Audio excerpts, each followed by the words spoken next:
Is it the lake? The lake is frozen. শুভ সকাল বন্ধুরা, আশা করি সবাই ভালো আছেন। আমি সুমন চাকমান, জার্মানি থেকে। আমি এক সপ্তাহের জন্য অস্ট্রিয়া এসেছি একটা কাজে, অফিসিয়াল কাজে। তো আজকেই মূলত হচ্ছে আমার কাজ শেষ। তো কাজ শেষে একদিন সময় পেয়েছি। সেই একদিন হচ্ছে আমার কলিগ এখানে আমাকে ঘোরার জন্য নিয়ে যাচ্ছে ওদের একটা বিখ্যাত জায়গায়। এখানে হচ্ছে শীতকালে চারপাশে অনেক বরফ জমেছে। আমরা প্রথমে হোটেল থেকে বাসে করে চলে এসেছি। বাস থেকে নামার পরে তারপর হচ্ছে আমরা হাঁটতেছি। অনেকক্ষণ হাঁটতে হবে, প্রায় 20 থেকে 25 মিনিট হাঁটতে হবে, শুধু উপরে উঠতে হবে। প্রচুর বরফ চারপাশে। আর এখানে হচ্ছে মানুষজন স্লেজিংয়ের জন্য আসে, হাঁটার জন্য আসে, আবার হচ্ছে স্কিইং করে। আর গ্রীষ্মকালে নাকি অনেক সুন্দর হয় এই জায়গাটা। From top position, I think sledging would be nice, right? উঠতে উঠতে অনেকক্ষণ ওঠার পরে আমরা শেষ পর্যন্ত উপরে চলে এসেছি। মূলত আমরা একটা লেক দেখতে এসেছি। একটা ছোট একটা লেক আছে এই জায়গায়। Wow. Where are we right now? Is it the lake? The lake is frozen.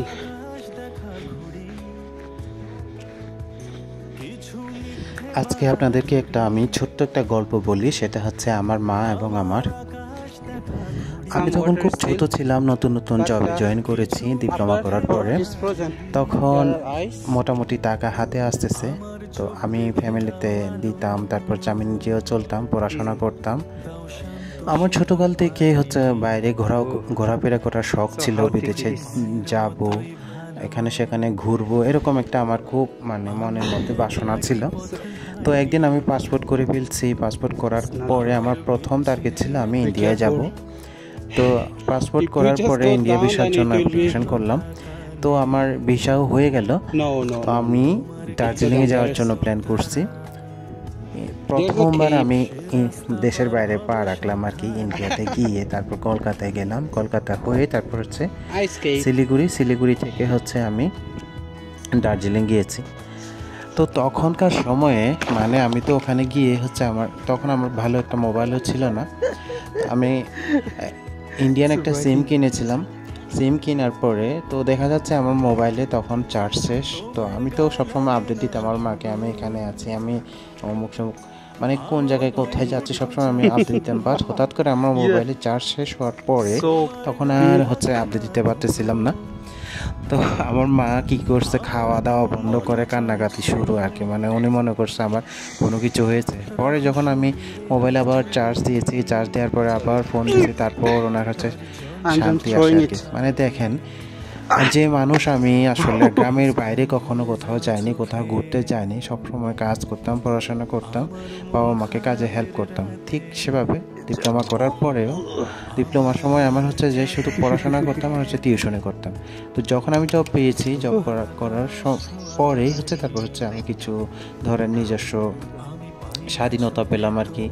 এখানে সেখানে ঘোরাফেরা করার কিছুটা সময় পেলাম।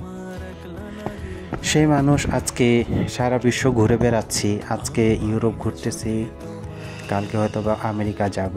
তো আজকে অস্ট্রিয়া, কালকে হচ্ছে জার্মানি, আবার হচ্ছে আরেকদিন সুইজারল্যান্ড, আরেকদিন হচ্ছে ফ্রান্স, আরেকদিন হচ্ছে ইতালি, আরেকদিন পর্তুগাল, আর কিছু সময় হচ্ছে বেলজিয়াম।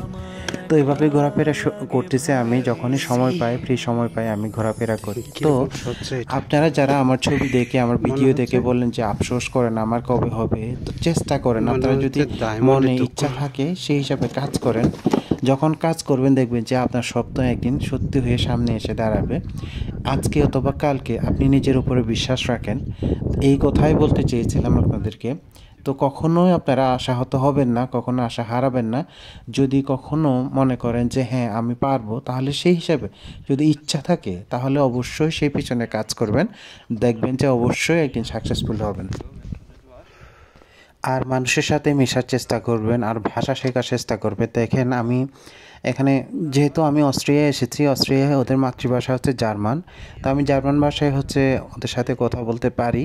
তারপর সে ইংলিশে কথা বলি যখন ইংলিশে প্রয়োজন হয়। তো যে কোনো একটা ভাষা জানা থাকলে আপনি কোথাও গেলে না কখনো আপনি বিপদে পড়বেন না, যে কোনোভাবেই আপনি উদ্ধার হয়ে যাবেন। এখানে অবশ্য ইউরোপে আপনি কখনো বিপদে পড়বেন না, তারপরে যদি কখনো ধরেন কথা বলতে হয় তখন একটু সুবিধা হয় আর কি। তো এই হচ্ছে অস্ট্রিয়ান আমার কলিগ, সে কিন্তু আমার খুবই ফ্রেন্ডলি, যেহেতু আমি ওর সাথে কথা বলি। তো আপনি মানুষের সাথে মিশলে কথা বললে তারপরে বুঝতে পারবেন ওরা কতটা আন্তরিক হয়। সে বলতেছে যে তুমি যখনই আসো না কেন, যখনই এখানে আসো না কেন, তুমি অবশ্যই আমাকে ফোন দিবা, ফোন দিয়ে আমরা অনেক জায়গায় ঘুরবো আরও। তো আমিও এরকম মানুষ চাই যে যারা ঘোরাফেরা পছন্দ করে তাদের সাথে ঘোরাফেরা করতে। তো আমিও ওকে বললাম যে তুমি অবশ্যই জার্মানিতে আসিও, জার্মানিতে আসলে একসাথে ঘোরাফেরা করব, সুন্দর সুন্দর জায়গা দেখব। এই লেকের মধ্যে অনেকক্ষণ থাকার পরে তারপর হচ্ছে আমরা আস্তে আস্তে হাঁটা শুরু করছি, পিছনে চলে আসবো, আবার ব্যাক করব কারণ বাসের জন্য ওয়েট করতে হবে। এই যে নিচে নামতেছি, তো নিচে নামতে নামতে বরফ পড়তেছে, এত ভালো লাগতেছিল। তো আমি অনেক মানে লাফিয়ে লাফিয়ে নামছি আর কি উপর থেকে। তারপর নিচে নেমে দেখি যে আসলে ওর মানে বাসটা আসতে আরও 1 ঘন্টা সময় লাগবে। তো সেই জন্য হচ্ছে ওর বাবা, আমার কলিগের বাবা আমাদেরকে নিতে আসছিল। তো ওর বাবা হচ্ছে কী করছে, আমাদেরকে ডিরেক্টলি হোটেলে পৌঁছায় দিছে। আমাকে পৌঁছায় দেওয়ার পরে তারপর হচ্ছে ওরা আবার দুজনে চলে গেছে ওদের বাড়িতে। তারপর আমি জার্মানি দিকে রওনা হয়েছি। তো ভিডিওটি এই পর্যন্ত, সবাই ভালো থাকবেন। আশা করি আমার ভিডিওটি ভালো লেগেছে। যদি ভালো লেগে থাকে অবশ্যই আমার পেজটি কিন্তু অবশ্যই ফলো দিবেন, আর অবশ্যই একটি লাইক এবং শেয়ার করবেন। দেখা হবে সামনের কোনো ভিডিওতে। সে পর্যন্ত সবাই সুস্থ থাকবেন, ভালো থাকবেন। Bye bye. Something. That's an old private house. Oh, people don't live here maybe anymore.